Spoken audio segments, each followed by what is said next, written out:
again, and welcome to Foreplay Radio Sex Therapy. I'm your host, certified sex therapist Laurie Watson, author of Wanting Sex Again, and blogger at Psychology Today and WebMD. And I have with me Dr. Adam Mathews, my co-host, who's a couples therapist, psychotherapist, and president of NCAMFT. Foreplay is dedicated to helping couples keep it hot. Each episode, we cover an aspect of sex that impacts your sex life and something that you can relate to. So if you find our discussions helpful, please give us a review on iTunes or Stitcher. We would love it if you would tell a friend about us. You can find us also on the web at foreplayrst.com. And if you have a comment or a topic that you'd like us to talk about, we'd love to hear from you. Please send them to us at info@foreplayrst.com. Thanks for listening. Now on to today's topic. It's the new year. Happy New Year, everybody. Happy New Year. 2017. I'm so glad that 2016 is over and done with. Too. I'm so glad. This was a rough year. So, gosh. In all kinds of ways. Yeah. So, but we got a year of foreplay. Yes, under our we belts, do. Right? We do. That's fantastic. This is awesome. Yeah. So 2017 is going to be awesome. It's going to be our year. I'm speaking it out loud now. Yeah. Speaking it out loud. I'm going to will it to happen. Okay. It is going to be awesome. Okay, this is our year. So we're going to talk today about your sex resolutions. This is such a new idea to a lot of people, right? What do you think, though, Laurie, is the benefit? This is a new idea to sexual distancers. This is a very old idea to sexual pursuers. They're like, hey, I've been wanting this every single year. Are you kidding? Yeah. So why, though, do you think that we should set, as couples, should set sexolutions? Yeah. I don't think many people do. They don't talk about it. Maybe sexual pursuers want to talk about it, but I don't hear many couples come in and say, hey, we just set our sexual resolutions for the year. You know. But I do think that many times people are doing an analysis, right, of their whole life at the new year. Yeah. You know, what do I need to accomplish in the home? What do I need to accomplish at work? What do I need to accomplish in the family? What's important to us? It's goal setting, right? We're setting all kinds of things, and especially when it comes to their family life, you know, okay, what about as a couple? What's important to us? You know, what are the areas, our time together, our sex life, our time away from kids if you have kids? You know, how can you prioritize the coupleship? Because the marriage is really what supports the family. I mean, many times people get that backwards. They think supporting their children with time, energy, and money is what's going to make for a happy family, but it's the other way around, right? Oh, my goodness. If we could just get every couple just to get that concept alone, I think we'd have better couples, but we'd also have just better families. Like, because it gets turned around so quickly. The couple is the core of the family, right? And so if the core is not taken care of, everything's it's the trunk. It's absolutely. The trunk that holds the branches. You know, the cradle's up in those branches, man, and it will absolutely fall if the trunk splits. Mm-hmm. You know, if it's diseased or not strong or not sturdy, it cannot support the branches. And so you really have to strengthen the most important part of the family, which is the marriage or the parents or the couple. You know, not the parenting, but the marriage itself, the couple relationship. Yeah. And I think one of the things when you talk about sex resolutions, we talk a lot on this show and in therapy about how your sexual relationship evolves over time. If you're going to be in a committed relationship for a long term, your sexual relationship is going to change. It right? does. And so taking time to examine where you want that to grow, that you're always looking for it to grow, to be better, that it's going to be different than it was before, but that doesn't mean that it can't be better, especially if you're taking time to nurture that sexual relationship and saying, okay, what are our goals in our sexual relationship for this year? Where do we need to grow? Where do we want to change? Where do we want to spice it up? Where do we want to explore? Like just looking at those things. Do we want to have it? Yeah. The answer to that is yes. Everyone, do not answer that question. No, I'm sorry. And I don't mean to make fun, because I know there truly are people out there struggling in sexless marriages. Yeah. But there are also people out there who don't do this. They don't prioritize their sexual relationship in any way, form, or fashion. Well, but a lot of those people that end up in sexless marriages or end up with marriages where sex is not occurring often, it's because it's been neglected. You know, it's because it hasn't been nurtured and cared for. You haven't taken the time to say, how do we want it to grow? And so I think this practice could be such a life-giving practice to your sexual relationship. It could be, and I know when you think of resolutions, you think of things that you don't end up keeping. So we don't want it to fall into that category, but you want to doing an analysis of it, saying, what do we hope for our sexual relationship this year, can at least move it in a positive direction and begin to open up conversation for you and your partner that maybe you haven't had before. Yeah, absolutely. And it might be a time to heal some of the problems that have happened that have caused maybe sexual disruption, to be intentional and say, okay, where have we gone wrong? Yeah. Maybe one person said something hurtful, or a lot of times I see people don't have really good conversation because they don't have explicit language about how to talk about, their sex life. So they, there's things that go wrong sexually and they don't know how to talk about it. One person maybe says, well, I was giving this person oral sex and their face looked terrible. They had a grimace on their face, so I never did it again. It's like, well, that grimace might have been pleasure. That might have been them letting go. Yeah. And then they don't know how to ask for it because they don't talk about it. So, all sorts of directions. Yeah. So how would you imagine people approaching this particular conversation? Because I think you're right. They don't have the language for it. So how do they begin to approach the conversation to say, what are our sexual resolutions going to be, especially if they haven't had those types of conversations before? Well, I think when we think about our personal resolutions, we often put them into broad categories, right? Like, body, mind, and spirit. Yeah. What do I need to do to be healthy in my body? What do I need to be healthy in my mind and relationships? What do I need to be healthy spiritually and in my soul? Whether I need to learn peace with meditation or be more faith-based or whatever it is. So, I think that that's a good sort of model for the couple, body, mind, and spirit. Where... first of all, where do we need to be sort of more connected in our spiritual life together? How do we nurture each other's emotional inner being? Yeah. And maybe in the friendship, right? How do we become the safe base for each other, that secure place? Because as we know, about half the people out there need to have a safe base and a sense of security before they're willing to be sexual. So let's nurture that. Let's take time to be intentional about what that would look like for them. And then the body. Yeah. The sexual life, the intimate life, affection, how do we care for each other in our bodies? Yeah, and I think the way that you're talking about it, it breaks it up really well. I think it's hard sometimes because I think as you were talking, I was just thinking, wow, that's such therapist language. That's such but it's good. I think it's good for couples to talk in. But a lot of times I think couples tend to just think when we talk about what they want to have to be different in their sexual relationship, they just go, well, we just want more of it. Yeah. As opposed to thinking through the things that you're talking about. How do we nurture each other? How do we care for each other's spirit?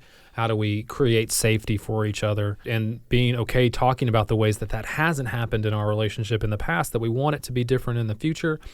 Like those things, I recognize that I think for a good segment of people, they're gonna shy away from having that language because or having those conversations. But it's often already in the power struggle, right? Yeah. Frequency is a big one that people struggle over.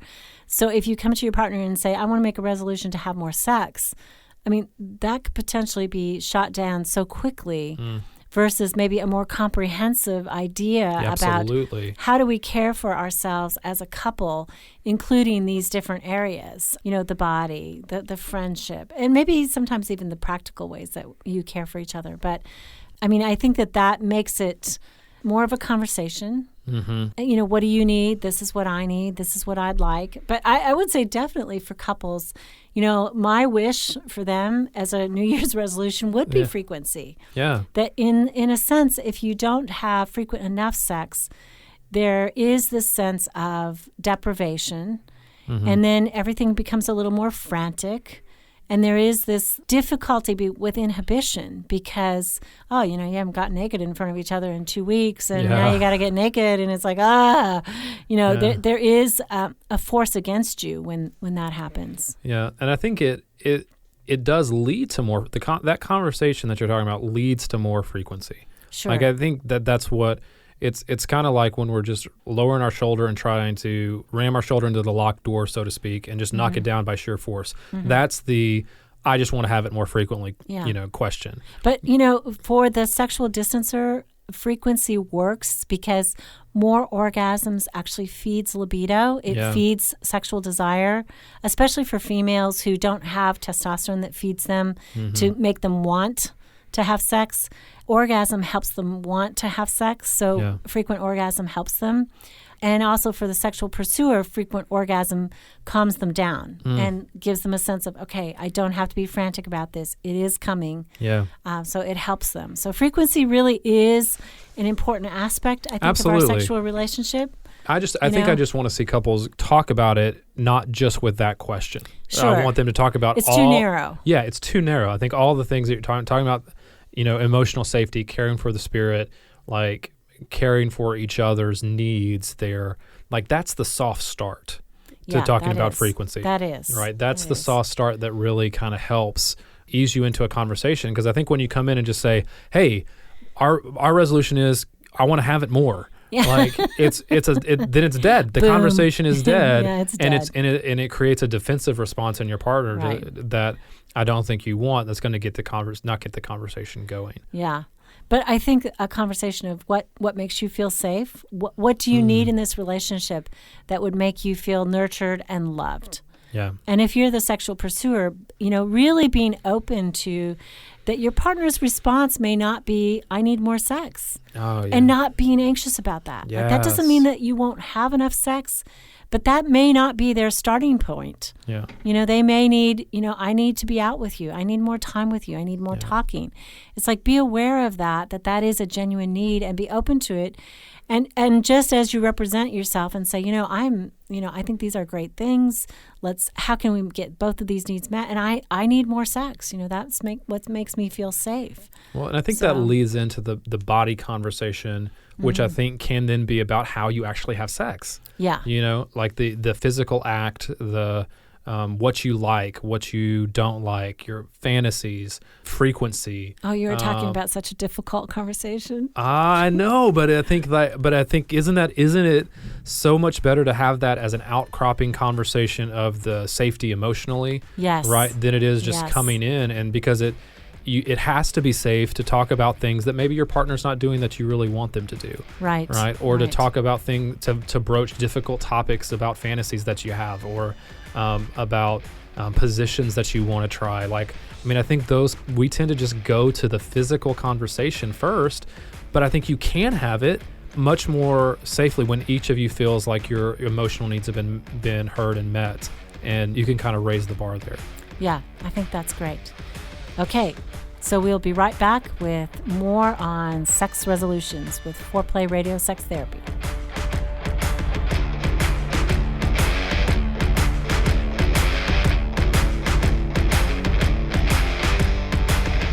Wanting Sex Again: How to Rediscover Desire and Heal a Sexless Marriage by certified sex therapist Laurie Watson. Each chapter is designed to fix one of the problems that cause low libido, from early marriage through the childbearing years, even all the way through menopause. I've also had men read it and tell me that for them it was the most hopeful thing they read about resolving sexual problems. Look for Wanting Sex Again on Amazon.com. You can also talk to Laurie Watson for therapy in person or via Skype. I offer couples counseling and sex therapy, and I think about both aspects of the relationship, emotional intimacy and sexual technique, and that combination together helps marriages be happy. Improve your sex and improve your relationship with Awakening Center for Couples and Intimacy. Find out more at awakenloveandsex.com and sign up for their next couples retreat weekend, hosted by Laurie Watson. awakenloveandsex.com. Awaken what's possible.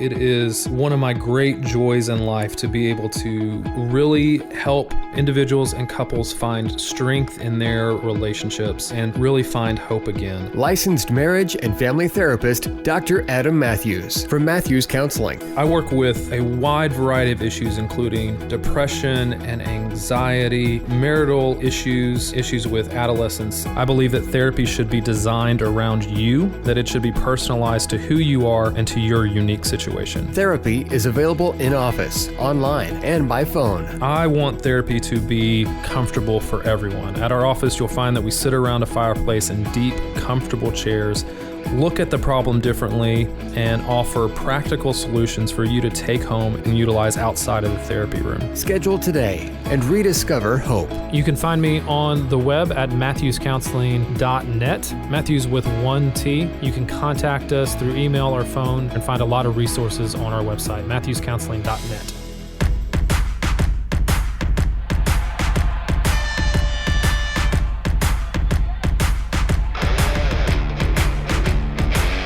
We're back. Sex resolutions for the new year. I love it. So you were love talking this idea. You were talking about a really explicit conversation about sex as part of the resolutions, the sex resolutions. And so I'd like to help people with that conversation because I do agree with you that it is important to have kind of an annual review, at least, about our sex life, and even including explicit conversations. But we're going to get tons of letters from people out there who say, my partner won't even talk about it at all, let alone what you guys described. No way, no how. Yeah. But some of you are in more working relationships that can. And I think that maybe the first place would begin, like maybe breaking up the sexual experience into 4 sections. Okay. So how about, what do you like during seduction and arousal? Yes. How do you like to be aroused? Yeah. What's your favorite way to have an orgasm? What ideas do you have about having an orgasm? And that would, I think, include some of what you've talked about, different sexual positions, different touches, maybe the use of a vibrator or not. How do we incorporate all this so that, as particularly the female is having regular orgasms? I think that's important. And does she want multiple orgasms? Has she ever considered that? What would that look like? Is it her call? Is it his sort of fantasy to give her that? All of that. And then maybe talking about, what happens afterwards. Yeah. Do we like to cuddle? Do we like to talk? Do we do it early enough so that we go out to dinner afterwards, which is my primary suggestion. Yeah. Don't do it the last thing at night. Do it early and then go out. Yeah. And I missed one. So I think the earliest one is what causes desire, right? Yeah, the seduction and the desire phase. And how can I help you turn on? How can you help me turn on? That kind of thing. What turns us both on? Yeah. So it's desire and arousal and orgasm, and then the afterglow, right? Yeah. Maybe you could suggest a conversation about talking about each of those stages. So it's not just a undirected, unguided, well, just tell me what you like. Yeah. That question is sure to turn off your sexual distancer, I promise. I think that's part of the thing that keeps people from having these explicit conversations is that they start with things like that. Mm-hmm. And because they're so anxious, right? They're so anxious about it. Yeah. Even if they feel more comfortable themselves, they're anxious about how their partner is going to react. Yeah, and if we could get couples just to settle in as it gets colder outside, round a fire, like baby, it's cold. That's right. Like on their love seat, where this is an intimate conversation, and they can just settle, and it's not. And they can maybe a little wine. Don't you think a little mulled wine? I think I don't like mulled wine, but like a little red wine for me, a little mulled wine for whoever. Just red wine. Yeah, whatever. It's something that allows you to just sink into that conversation and it be okay to have those kind of detailed conversations. I love the idea that you're suggesting of breaking it into those parts, because that is the sex is not just intercourse, right? It's not just flesh on flesh. That's right. It's the whole thing, the lead up, what gets you in the mood, who's going to initiate, how those things begin to happen, foreplay, arousal, leading into sex itself. And then I love what you're talking about as far as just afterglow, like that period of time is important as well, and we've got to give consideration to it. Yeah, absolutely. Because I think that's one of the disappointments is that the afterglow experience can be a letdown. What I see sometimes is men generally physiologically do get sleepy and tired. That's just the release. But women often wake up And so they get more energized and they are wide awake. That's why they want to sit up and talk. Yeah. You know, so it can, that's another important phase. What do you like? Is it beer and a pizza? Yeah. You know, is it just going your separate ways? Or is it, what's the gig? Yeah. I like beer and a pizza. Let's get that in bed. So he likes wine and beer and a pizza, There you you know? go. I mean, I think what you're saying, though, is essentially, in and of itself, the way you describe it, it's a metaphor, right? It's red wine, it's not mulled wine. And that's how you, hopefully people talk about sex and are in these really tiny differentiations of expectations and what you like and versus what your partner thinks you may like. I mean, that's all really important. Yeah. So maybe, Laurie, I mean, we've talked a lot about how to have the conversation. Like maybe we can talk about too, what are some actual resolutions that people could make that would be good ones in a good direction, right? To give them examples, because I think one of the ones that I think is a base one is just that if you have fallen out of the habit of dating each other, right? Like that this is just a simple resolution that you can have to just start dating again. Right. To just make 2017 the year that you get in a regular date schedule that begins to lead into something that is good to set up the opportunities for sex more than you have in the past. You know, my husband, we are empty nesters, basically. Kids coming home for different things, but like he has a real desire to be adventurous at this point. I'm not just talking about our private life. Yeah, right. But I'm talking like he wants to travel and stuff. Yeah. And so I found this website that offers like rare find kinds of airline tickets, like awesome. round trip to Peru for $200. Wow.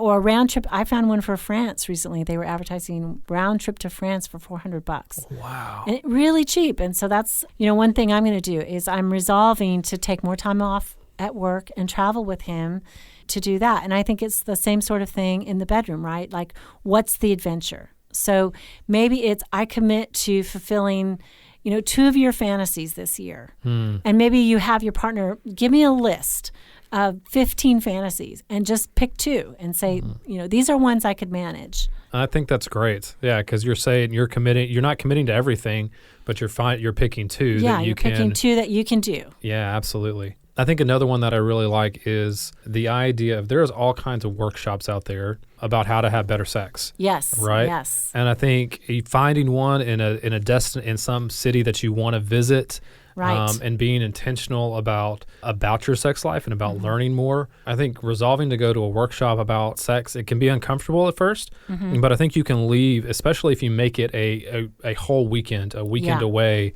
I love that idea of just taking the time to say we're going to learn more about this thing that we're doing. We're not just gonna let it happen. We're going to learn about it, and we're going to do that together. Yeah, I think it'd be such a good. I agree. I have given weekends on sexual communication and development, but I find that people have not been as willing to come to those. I think it is this anxiety of if I show up with a group of couples, then they're going to all know that I'm a sexual failure or they're going to think I'm a pervert or something. So I've decided to offer that by like a webinar. So that that's great. They can do it in the privacy of their own home. They can hear the material and learn it. And so that's coming next year too. So you can find it on our website. Yeah, I love that. I mean, there's lots of different ways to do that. If, being in another room full of people doesn't appeal to you. Yeah. There's tons of things like that, but just committing to learn it through videos, through webinars, through books, like anything like that. But you're couples just weekends often, even the ones that are basic about communication and all of that, often have some section on sex as well. Another one I really like, tell me what you think about this one, is just committing to be intentional about touch every single day. Oh, yeah. I mean, I think Can't that's... imagine. There was a... Not. Yeah, there was a study, I'll have to find it, but there's one about the difference that just a very intentional kiss makes every single day in the life of the couple. I don't know if you've seen that one. Yeah, I have some friends who are practicing that, and every day they do this French kiss before they leave each other. Oh, wow. Like, seriously, that's awesome. It has to be for so long, and they do it in front of their kid. It's like, nope, we're kissing each other every single day, like one serious, long kiss. Has it made a difference? Yeah, for them? they say it's been really connecting. It's been really good. Yeah. But I think like just committing to do that, I think it helps you, like you said, stay connected, but it also helps you stay connected physically. That's going to increase your desire for sure. Yeah.